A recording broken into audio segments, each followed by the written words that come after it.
Os Irmãos Dagobert, conto do livro Primeiras Histórias, de João Guimarães Rosa.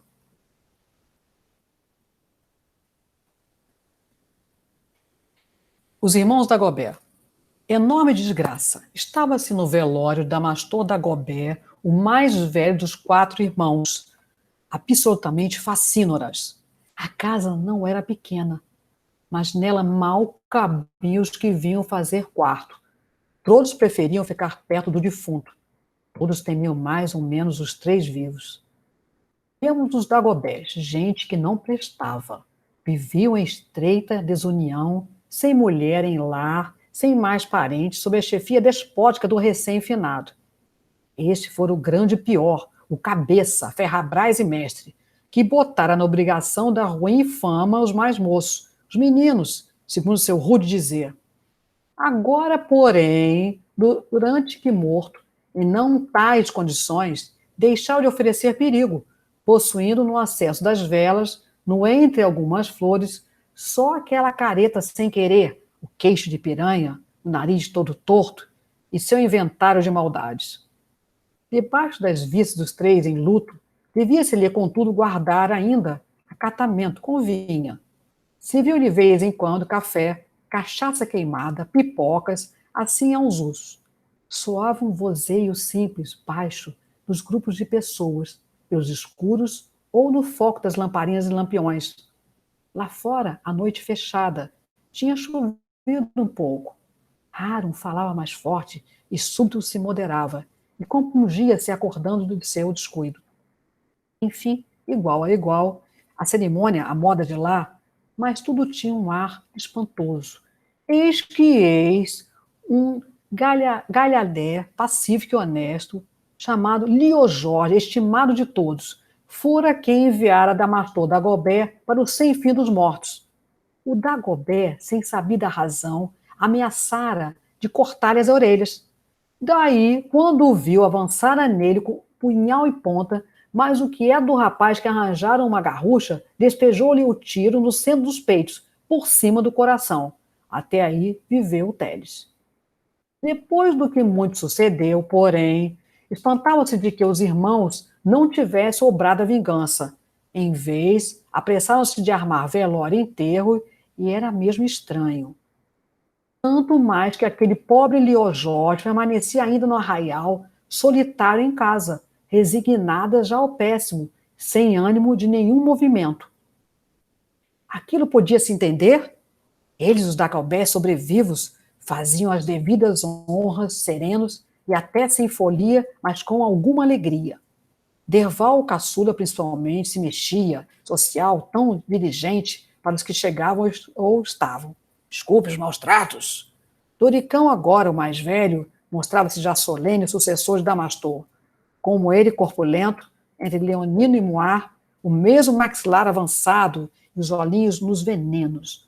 Olhava para o alto, com especial compostura, pronunciava: Deus há de o ter. E o do meio, desmundo, formoso homem, punha uma devoção sentimental, sustida no ver o corpo na mesa. Meu bom irmão. Com efeito, o finado, tão sordidamente avaro, ou mais, quanto mandão e cruel, sabia-se que havia deixado boa quantia de dinheiro em notas, em caixa. Se assim, qual nada, a ninguém enganavam. Sabiam que até que ponto o que ainda não estavam fazendo. Aquilo era quando as onças.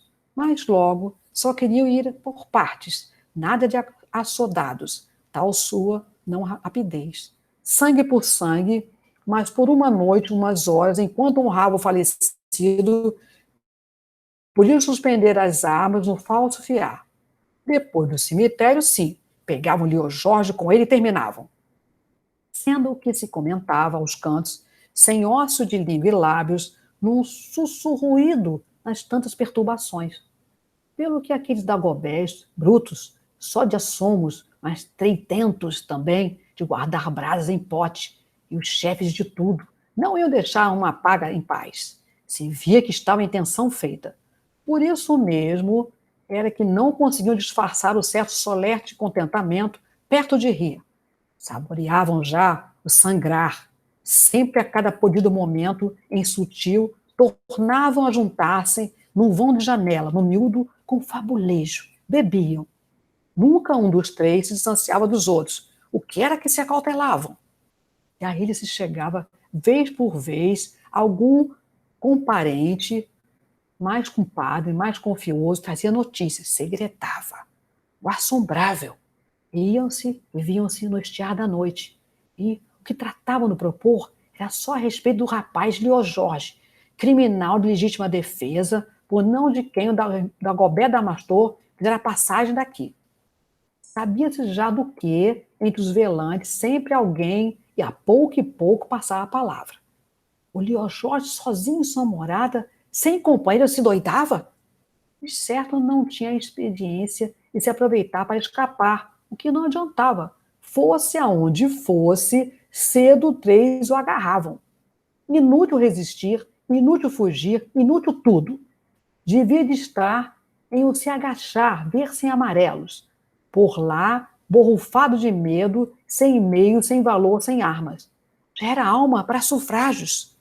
E não é de que, no entanto, só uma primeira ideia, com o que alguém que de lá vindo voltando aos donos do morto ia dar a informação, a substância deste recado, que o rapaz Lio Jorge, ousado lavrador, afiançava que não tinha querido matar irmão do cidadão cristão nenhum, puxara só o gatilho no derradeiro instante por dever de se livrar, por destinos de desastre, que matara com respeito e que, por coragem de prova, estava disposto a se apresentar desarmado ali perante, dar a fé de vir, pessoalmente, para declarar sua forte falta de culpa, caso tivessem lealdade. Pálido pasmo. Esse caso que já se viu, de medo esse Lio Jorge doidara, já estava sentenciado. Tivesse a meia coragem, viesse, por lá da frigideira para as brasas, e em fato até de arrepios, o quanto tanto se sabia que presente o matador torna a botar sangue o amatado. Tempos estes, e era que no lugar, ali nem havia autoridade. A gente espiava os Dagoberts, aqueles três pestanejeiros. Só, desde está, Desmond dizia, e o Berval, se esteja a gosto. Hospedoso, a casa honrava. Severo em si, enorme, o Doricão. Só fez um dizer. Subiu na seriedade. De receio, os circunstantes tomavam mais cachaça queimada. Tinham caído outra chuva. O prazo de um velório, às vezes, parece muito dilatado. Mal acabaram de ouvir, suspendeu-se o indagarejar, outros embaixadores chegavam. Queria conciliar as pazes ou por urgência na maldade? A estúpida proposição? A qual era que o Lio Jorge se oferecia para ajudar a carregar o caixão? Ouviu-se bem? Um doido e as três feras loucas, o que já havia, não bastava? O que ninguém acreditava tomou a ordem da palavra Doricão com um gesto destemperado. Falou indiferentemente, e dilatavam-se ali os frios olhos. Então, que sim viesse, disse, depois do caixão fechado. A tramada situação, a gente vê o inesperado. Se, a gente ia ver à espera. Com os soturnos pesos nos corações, um certo espalhado susto, pelo menos. Eram horas precárias. E despontou devagar o dia, já amanhã. O defunto fedia um pouco. Arre! Sem cena, fechou-se o caixão, sem graças. O caixão de longa tampa olhavam com ódio os Dagoberts. Fosse ódio do Lio Jorge. Suposto isso, cochichava-se. Rumor geral, lugubrulho. Já que já, ele vem? E outras concisas palavras. De fato, chegava. Tinha-se de arregalar em par os olhos. Alto, o moço Lio Jorge, varrido de todo o atinar. Não era animosamente, nem sendo por afrontar. Seria, assim, de alma entregue, uma humildade mortal. Dirigiu-se aos três, com Jesus.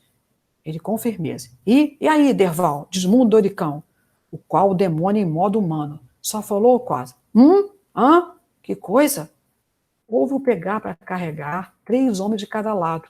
O Lio Jorge pegasse na alça à frente, da banda esquerda indicaram. E o encadravam os Dagoberts em ódio em torno. Então, Foi saindo o cortejo, terminado o interminável. Sortido assim, ramo de gente, uma pequena multidão. Toda a rua enlameada, os abelhudos mais adiante, os prudentes na retaguarda. Catava-se o chão com o olhar.